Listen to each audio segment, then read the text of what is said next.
യോഹന്നാൻ്റെ സുവിശേഷം 21-ാം അധ്യായം 5-ാമത്തെ വാക്യം വായിക്കുമ്പോൾ അവിടെ യേശു തൻ്റെ ശിഷ്യന്മാരോട് ഇങ്ങനെയൊരു ചോദ്യം ചോദിക്കുകയാണ്. കുഞ്ഞുങ്ങളെ കൂട്ടുവാൻ വല്ലതുമുണ്ടോ? ഈ ചോദ്യം ചോദിക്കുന്നത് തന്നോടൊപ്പം 3.5 വർഷം ശുശ്രൂഷയിൽ കൈത്താങ്ങായി നിന്ന പത്രോസ് ഉൾപ്പെടെയുള്ള ചില ശിഷ്യന്മാരോടാണ്. അവരിപ്പോൾ അവരെ ഏൽപ്പിച്ച ദൗത്യത്തിൽ നിന്ന് പിൻവാങ്ങിയിരിക്കുന്നു. അവർ പഴയ ആ ജീവിത ശൈലിയിലേക്ക്, പിന്മാറ്റത്തിലേക്ക് പോയിരിക്കുക.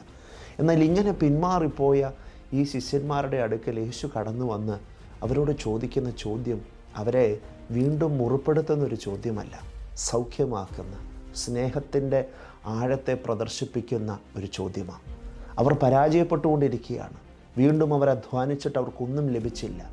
ആ പരാജയപ്പെട്ട ആ അവസ്ഥയിൽ അവരോട് യേശുവിന് ചോദിക്കാനുള്ളത്, നിങ്ങളുടെ ഈ പരാജയത്തിൽ ഞാൻ നിങ്ങളെ സഹായിക്കാം.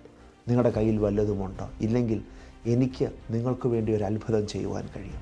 പ്രിയമുള്ളവരെ, മുറിപ്പെട്ടിരിക്കുന്ന ഒരു വ്യക്തിയെ വീണ്ടും മുറിപ്പെടുത്താൻ നമുക്ക് എളുപ്പമാണ്.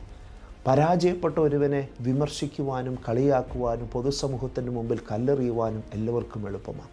എന്നാൽ മുറിവേറ്റ് തകർന്നിരിക്കുന്ന ഒരുവനെ സ്നേഹത്തോടെ വാക്കുകൾ കൊണ്ട് ധൈര്യപ്പെടുത്തുന്നതാണ് ദൈവം നമ്മെ ഏൽപ്പിച്ചിരിക്കുന്ന ശുശ്രൂഷ.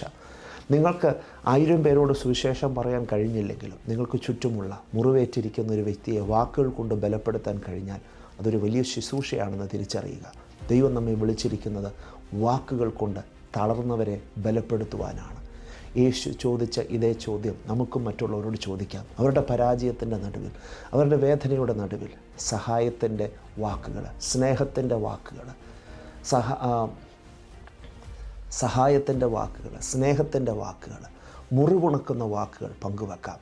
അതിലൂടെ അവരെ നമുക്ക് വീണ്ടും വിജയത്തിലേക്ക്, പഴയ അനുഭവത്തിലേക്ക് മടക്കിക്കൊണ്ടുവരാം. അതിനായി ദൈവം നിങ്ങളെ സഹായിക്കട്ടെ എന്ന് പ്രാർത്ഥിച്ചുകൊണ്ട് ഇന്നത്തെ സന്ദേശം അവസാനിപ്പിക്കും.